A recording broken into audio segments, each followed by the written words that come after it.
Ça fait plusieurs années que je travaille au CPCV. En fait, j'ai débuté ma carrière de jeune conseillère sociale en 2000 jusqu'en 2004. J'étais travailleuse sociale au bâtiment La Forêt.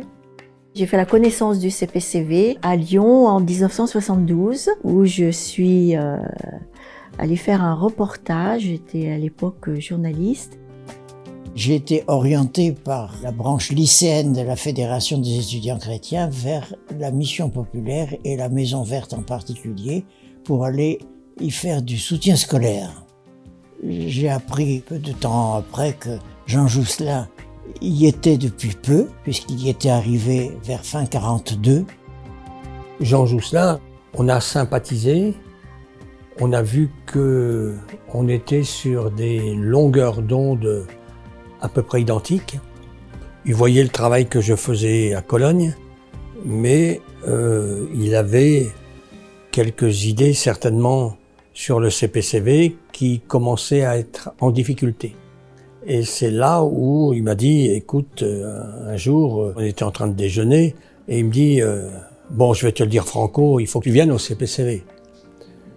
Ben, je connais le CPCV parce que j'y ai fait quelques stages, mais je connais pas plus le CPCV. Non, mais je sais que tu vas savoir créer un certain nombre de choses du CPCV.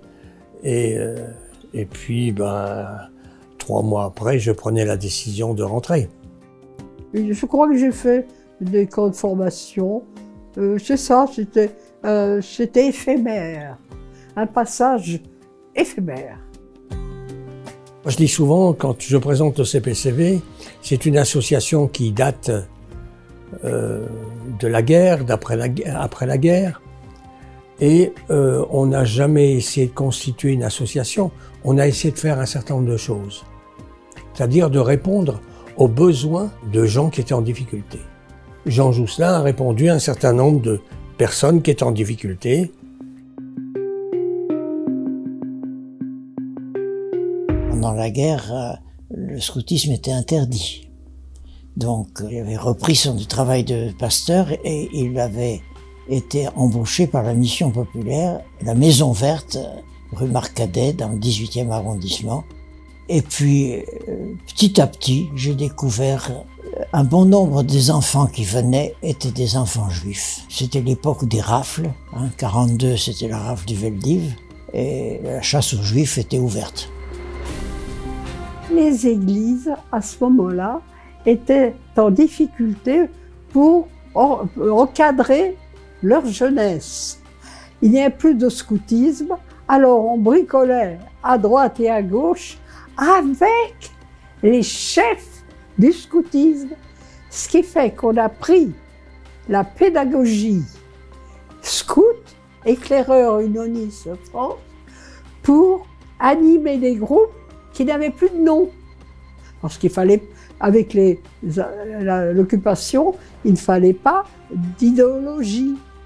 Et comme Jousselin, en plus, était très marqué par tout ce qu'il avait vécu dans le scoutisme, il était sensible au devenir périlleux des enfants juifs qu'il découvrait dans le poste où il venait d'être nommé pasteur.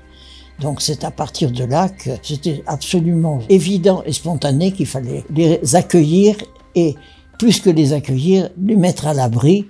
Et c'est à cause de ça qu'il a fait tout un montage et il a pensé qu'il fallait ouvrir une maison d'enfants pour mettre hors de Paris une partie des enfants juifs qui fréquentaient la Maison Verte. Pour cela, il a pu utiliser une vieille demeure, un château un peu en mauvais état qui appartenait au scoutisme français, dans l'Oise, à Verberie. Ce château s'appelait Capy, c'était près de Compiègne. Donc est venu l'été, le débarquement se faisait, les Allemands reculaient de plus en plus, et il y avait encore des convois qui partaient de Juifs. Donc Jousselin a décidé qu'on partait avec le maximum d'enfants à Capy.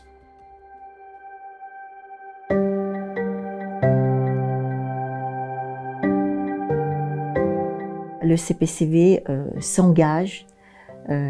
engagé depuis longtemps et continue à s'engager pour faire tout ce qu'il peut pour mettre des gens à l'abri. C'est cette liberté que le CPCV propose d'imaginer des réponses qui sont peut-être pas encore trouvées. C'est de s'interroger, de se questionner sur il faut que je trouve une solution pour cette personne. Je vais chercher et je vais trouver d'une manière ou d'une autre. On ne posait pas des grands principes préalables. On se disait, il y a une situation, il faut faire quelque chose. Jean Jousselin, lui, savait qu'il se mettait dans l'illégalité en cachant des juifs. Il ne se posait pas tellement la question de ce qu'il risquait. Il fallait le faire et on le faisait. On ne veut pas se préoccuper des risques en se lançant dans l'aventure. Ce qui était aussi très intéressant, c'est apprendre à faire ce qu'on ne sait pas faire. Et ça, c'est quelque chose aussi du CPCV qui m'a beaucoup marqué. On est passé du scoutisme à un mouvement neutre, sans étiquette, très neutre. On était à peu près 120 enfants et il y avait au moins 80-85 enfants juifs. Ça, on est admiratif. Si, d'avoir pris en charge autant d'enfants et de faire ignorer autour de soi qu'ils étaient comme les autres, sinon on les embarquait. Il y a eu des gens courageux. Et le soir, Jousselin nous a réunis tous les cadres et on a fait un culte. On appelait ça un culte d'action de grâce. Et il a repris un texte de l'apôtre Paul qui dit « Je n'ai perdu aucun de ceux que tu m'as donnés ». Ça m'a marqué. C'était de ceux qui avaient donné l'impulsion, si vous voulez, pour former le nouveau mouvement. Mon but, c'était de dire je souhaite continuer à honorer les statuts que mes prédécesseurs avaient écrits en disant répondre à des gens qui sont en difficulté. Et c'est toute la gageure. Je rencontre 6 personnes au départ et c'est vrai qu'aujourd'hui, on est plus de 120 salariés. Donc aujourd'hui, ce n'est plus seulement accueillir et mettre à l'abri des personnes vulnérables, mais c'est aussi chercher des solutions de formation pour que ces personnes puissent trouver un travail. Alors ça passe pour nombre d'entre eux une régularisation administrative de leurs papiers lorsqu'ils arrivent et qu'ils n'ont pas de titre de séjour. C'est aussi poursuivre cette animation parce que pour nous, ça fait partie, l'éducation populaire de notre colonne vertébrale. Et puis c'est l'ouverture de cette école Montessori qu'on a ouverte il y a 4 ans maintenant, toujours pour considérer l'être humain, ce qu'il est, son rythme, ses besoins, à son image à lui et qu'on puisse grandir à partir de lui. Il doit y avoir une place pour chacun, pour les jeunes qui sont déscolarisés, pour ceux qui sont au chômage, qui ont perdu leur emploi, pour ceux qui ont commis des actes, on va dire, de délinquance, et qu'on puisse leur tendre la main et qu'on puisse les prendre en considération pour qu'ils puissent mettre en valeur ce qui est au fond d'eux-mêmes et qu'ils découvrent le sens de leur vie. Et ça fait partie vraiment des priorités du CPCV.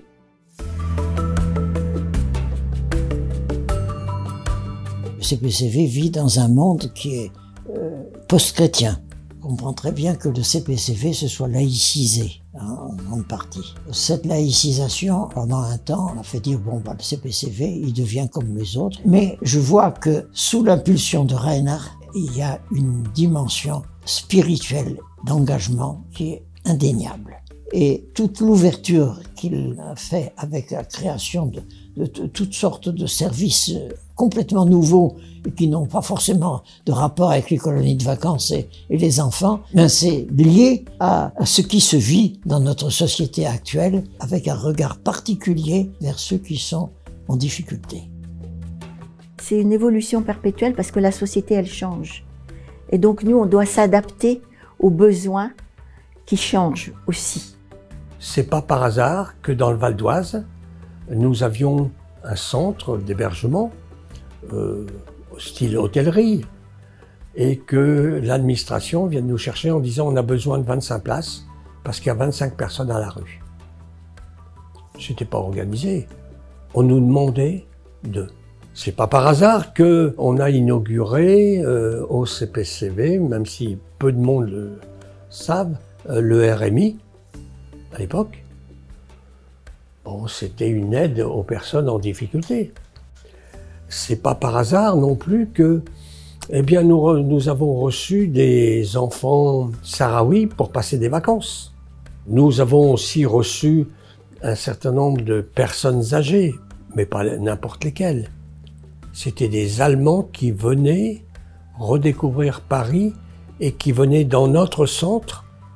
Et la découverte de Paris, c'est bien, ils peuvent aller à la Tour Eiffel tout seuls, mais de reprendre contact avec des aînés contre lesquels ils ont fait la guerre, ça c'était quelque chose qu'il fallait tenir. Et ça, c'est pas fait du premier coup. Mon rôle a toujours été, eh bien, pas forcément de suivre les grandes idées et tout, mais réellement de réfléchir avec d'autres, d'être près du terrain et puis que ce terrain-là corresponde réellement à ce que les gens ont besoin.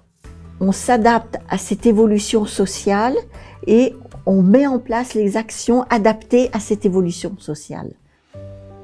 Notre civilisation humaine sur la Terre va déguster dans les temps qui viennent. Mais ça ne nous empêche pas de se dire qu'est-ce qui est judicieux de faire étant donné cette situation, dans quelle ligne il faut essayer d'infléchir notre manière de vivre, notre travail, la productivité, l'utilisation des ressources naturelles, de faire face bientôt au manque d'eau, au dérèglement climatique, au mouvement de population inévitable. On fera pas face à tout, mais au moins qu'on essaye de voir le problème en face et qu'on dise c'est dans cette direction qu'il faut essayer de bâtir et de construire.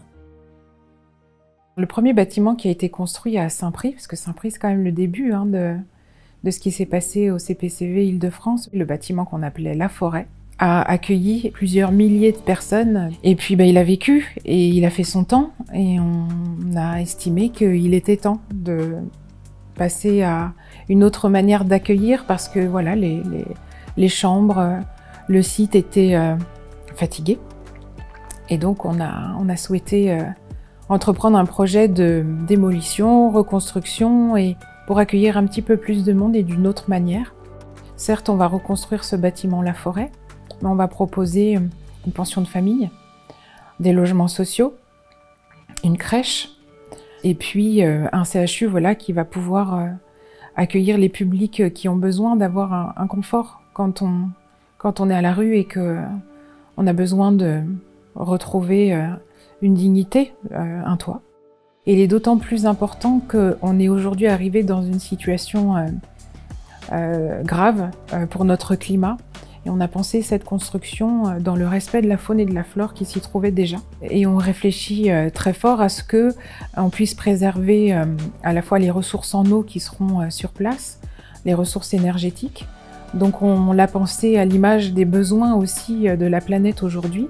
Donc reconstruire avec suffisamment de raisons pour préserver l'environnement qui se trouve à cet endroit-là. Comme Jean Jousselin, je dis, il y a un certain nombre de choses que nous ne pourrons pas participer, mais nous sommes tout à fait ouverts à réfléchir avec les pouvoirs publics, avec l'État, les départements et autres, quelles solutions apporter à des gens qui sont dans notre pays depuis bien longtemps et qui ont espéré autre chose que de vivre à la rue. Il faut essayer jusqu'au bout, tant qu'on a de la vie, de résister et d'être des hommes. En face d'une situation donnée, on fait face et on invente des réponses. Rechercher le bonheur de la vie des autres et on trouve le sien en le cherchant avec les autres et pour les autres. Il y a toujours dans le CPCV le rappel que si on fait ça, ça a un sens.